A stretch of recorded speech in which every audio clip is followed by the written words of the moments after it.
Hello student, आज के editorial का टॉपिक है an avoidable controversy over sample surveys को आप कनेक्ट कर पाएंगे GS3 Indian economy and GS2 में गवर्नमेंट ऑर्गेनाइजेशंस जो है उससे भी आज के एडिटोरियल के एनालिसिस को आप कनेक्ट कर पाएंगे। आते हैं आज के एडिटोरियल के एनालिसिस पर। कंट्रोवर्सी हुई है डेटा कलेक्शन जो प्रोसीजर है उसको लेकर, स्पेशली जब बात होती है कुछ इम्पोर्टेंट नेशनल लेवल सर्वे की। एक आर्टिकल जिसमें शामिका रवि जो member of economic advisory council to the prime minister हैं, उन्होंने पब्लिश किया एक लीडिंग नेशनल डेली में, जिसकी वजह से लोगों के दिमाग में एक डाउट हो गया related to data collection procedure. और वो डेटा कलेक्शन प्रोसीजर कुछ सर्वेज में, जैसे कि national sample surveys NSS, national family health surveys NFHS and periodic labour force survey PLFS। Writer ने सजेस्ट किया एक मेजर सैम्पलिंग ओवरहॉल जिसमें सर्वे एस्टिमेट करता है और वो बताता है कि जो ग्राउंड रियलिटी है कंट्री की वो क्या है। इनके सपोर्ट में जो आर्ग्यूमेंट दिया राइटर ने 2011 से लेके 2019 two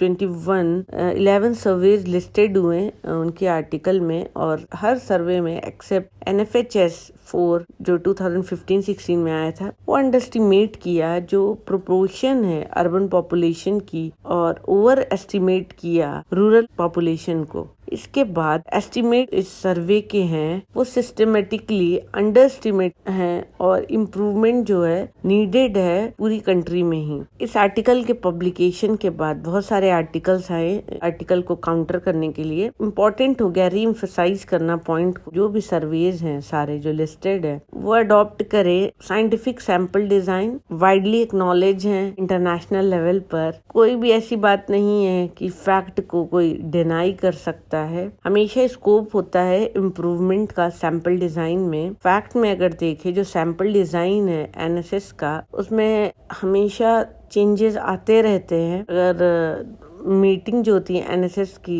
round specific working group जो है, पीरियोडिक रिवीजन होते रहते हैं, और मीटिंग जो NSS की राउंड स्पेसिफिक वर्किंग ग्रुप है वो देखती रहती हैं, और अप्रूवल नेशनल स्टैटिस्टिकल कमीशन करता है इसका, और governing council national sample survey office के नाम से जाना जाता था पहले। ये सारी कमिटीज और बॉडीज इसको चेयर करती हैं और जिसके मेंबर हैं कुछ important eminent economist, statistician, demographer करते हैं जो इंडिया ने प्रोड्यूस किया है। अब बायस क्या है पॉपुलेशन को लेकर, यहाँ पे इशू है अंडरस्टिमेशन का। बात जब आती है अर्बन पॉपुलेशन के प्रोपोर्शन की और रूरल पॉपुलेशन के प्रोपोर्शन को ओवर एस्टिमेट किया जा रहा है सर्वे में। ये पॉइंट आउट किया गया था राइटर के आर्टिकल में जुलाई 7 में जो आया था। इम्पोर्टेंट है याद रखना कि जो सैंपल डिजाइन है NSS की या PLFS की, उनका एम सिर्फ यही नहीं है कि एस्टिमेट करना नंबर ऑफ हाउस होल्ड या पॉपुलेशन। इनको करना क्या है, इनका प्राइमरी जो गोल है वो एस्टिमेट करना है मेजर सोशियो इकोनॉमिक इंडिया में इंडिकेटर्स हैं और उनका सब्जेक्ट ऑफ इंटरेस्ट क्या है। एस्टिमेट जो है नंबर का, हाउस होल्ड और पॉपुलेशन का, ऑक्सिलरी इंफॉर्मेशन है। डेटा यूजर्स जो हैं वो अपने हिसाब से एडजस्ट कर लेते हैं सर्वे बेस्ड एस्टिमेट, और रूरल और अर्बन एरियाज को सेपरेट डेटा में डाल देते हैं, और जो प्रोजेक्टेड पॉपुलेशन है वो फिगर कर लेते हैं सेंसस के बेसिस पर। अगर ये रेपिटेटिव साउंड भी कर रहा है, यहाँ पे मेंशन कर रहे हैं कि रेट या रेशियोज रिलेटेड टू मेजर सर्वे, तो कैरेक्टरिस्टिक्स क्या होगा रूरल और अर्बन एरिया का अगर बेसिस इसका NSS है, तो ये ब्रॉडली रिफ्लेक्ट करता है ग्राउंड रियलिटी कंट्री की। और फैक्ट में देखें इसको एक्नॉलेज करते हैं नेशनल स्टैटिस्टिकल कमीशन रंगराजन 2001 के अकॉर्डिंग। अगर फैक्ट देखें अंडरस्टिमेशन का पॉपुलेशन के, ये तो एक हमेशा की प्रॉब्लम रही है NSS की, लेकिन यहाँ पे टेंशन की ये बात है कि इस तरीके का अंडरस्टिमेशन इतना ज्यादा, स्पेशली अर्बन एरिया से रिलेटेड, वो काफी ज्यादा है, और इसके लिए कुछ मेडियल मेजर या करेक्टिव मेजर लेना जरूरी है। अगर इस कॉन्टेक्स्ट में देखें तो यहाँ पे वर्थ है मेंशन करना कि एक एस्टिमेटेड पॉपुलेशन या estimated number of house hold based on NSS, जहाँ पे क्लोज एग्रीमेंट हो census based number of house hold का। अगर कोई भी एडजस्टमेंट नहीं भी किया जा रहा है तो एवरेज लेवल पर जो परफॉर्मेंस है रूरल और अर्बन एरियाज की कंबाइन में बेस्ड ऑन दिस सर्वे वो काफी रिलायबल है जहाँ तक हाउस होल्ड लेवल इंडिकेटर की बात है। एलिगेशन जो राइटर पे लगे हैं वो सैंपल बेस्ड सर्वे के जो प्रोसीजर है उसपे हैं और वो क्या रिप्रेजेंट करते हैं, एक आउटडेटेड सैम्पलिंग फ्रेम। सर्वे जो है वो पूरी तरीके से डिपेंड करता है पॉपुलेशन सेंसस पे, और जो लिस्ट है विलेज या टाउन या अर्बन ब्लॉक की अवेलेबल होती है ये एक बार 10 साल में एक बार। सैम्पलिंग पर्पस किसी भी केस में एक पूरा कवरेज होता है। सेकंड, सैम्पलिंग अर्बन ब्लॉक्स की है या एनएसएस है या पीएलएफएस जो यूज करता है अपने लेटेस्ट लिस्ट में अर्बन फ्रेम सर्वे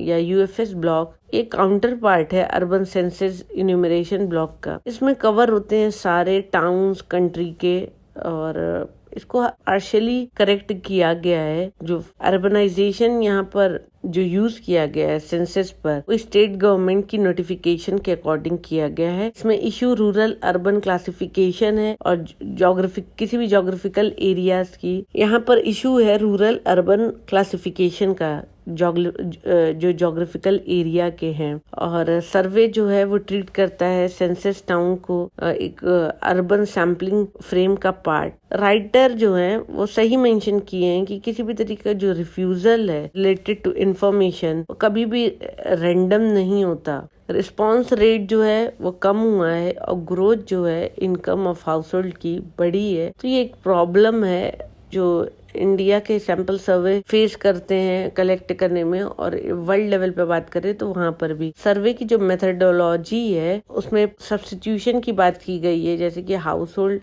जहाँ हाउस होल्ड मोर और लेस जो इक्वल हैं कुछ एक्सटेंट तक फीजिबल है, यहाँ पॉसिबिलिटी है relatively lower level of income की, जहाँ पर सब्स्टिट्यूट करते हैं हाउस होल्ड को, उसको रूल आउट नहीं कर सकते हैं। अगर डाउनवर्ड बायस देखें पूरे एस्टिमेट में वो क्लोजली लिंक्ड है लेवल ऑफ इनकम से। जो गवर्नमेंट की मेजॉरिटी ऑफ गवर्नमेंट प्रोग्राम जो होते हैं वो टारगेटेड होते हैं हाउस होल्ड्स जो लोअर इनकम ब्रैकेट्स में आते हैं। तो प्रॉब्लम क्या है, नॉन रिस्पॉन्स की। बहुत लो नॉन रिस्पॉन्स रेट होते हैं सर्वेस के, जो कि लाइकली है सीरियस इम्पैक्ट डालने का ओवरऑल हाउस होल्ड लेवल के। और ये एक इंडिकेटर है इंटरेस्ट का और एस्टिमेट किया जाता है इस सर्वे में। सैंपल डिजाइन और जो डेटा क्वालिटी है ये 2 डिफरेंट कंपोनेंट है सर्वे के, और दोनों ही इम्पोर्टेंट हैं। जब बात आती है सैंपल डिजाइन की तो बहुत केयर करने की जरूरत है। जनरली अडॉप्ट किया जाता है साइंटिफिक सैंपल डिजाइन सर्वेज में। सैम्पलिंग फ्रेम जहाँ पर एप्रीहेंशन है तो वहाँ इनएडुकेट रिप्रेजेंटेशन है रिच हाउस होल्ड का, और वर्थ एक्सप्लोरिंग है इस तरह के हाउस होल्ड जो अल्टरनेटिव सोर्स को टैप कर रहे हैं और सभी का रिप्रेजेंटेशन हो सैंपल में। और ये कहीं ना कहीं मिसिंग है ट्रेडिशनल सर्वे में, जहाँ पे पॉपुलेशन का जो रिचर पार्ट है वो गायब रहता है। यूएफएस फ्रेम के कवरेज को एग्जामिन करना जरूरी हो गया है, और जो अंडर एस्टिमेशन है अर्बन पॉपुलेशन का उसे भी मेथोडोलॉजिकली स्टडी यूनिट सेट करना है, और उसी सिमिलर स्टडीज पर एक इम्प्रूवमेंट सर्वे डिजाइन बनाना है। और ये एक तरीके का राइट डायरेक्शन होगा। अगर ट्रेनिंग एस्पेक्ट पे देखें तो जो फील्ड पर्सनल है या फील्ड इंस्पेक्शन या कॉन्करेंट डेटा वैलिडेशन या पब्लिसिटी मेजर्स जो है को मजबूत करने की जरूरत है और क्वालिटी को इम्प्रूव करने की जरूरत है प्राइमरी डेटा में, और ये किसी भी सर्वे के लिए बहुत क्रूशियल पार्ट होता है। फाइनली देखें तो हमेशा स्कोप होता है इम्प्रूवमेंट का सर्वे के रिजल्ट में, और क्रिटिसाइज करें अगर सारे लार्ज स्केल ऑफिशियल सर्वे का तो ग्राउंड या उसका ग्राउंड देखें या ग्राउंड बेसिस पे देखें तो कभी भी इम्प्रूवमेंट को कैप्चर नहीं करता जितना उसे करना चाहिए। तो इस तरीके से कहीं ना कहीं कुछ ना कुछ चीजें मिस आउट रह जाती हैं, ओवरऑल रिप्रेजेंटेशन सही तरह से नहीं हो पाता है। तो ये था आज का एडिटोरियल का analysis. Thank you for watching my video. Please share, like and subscribe.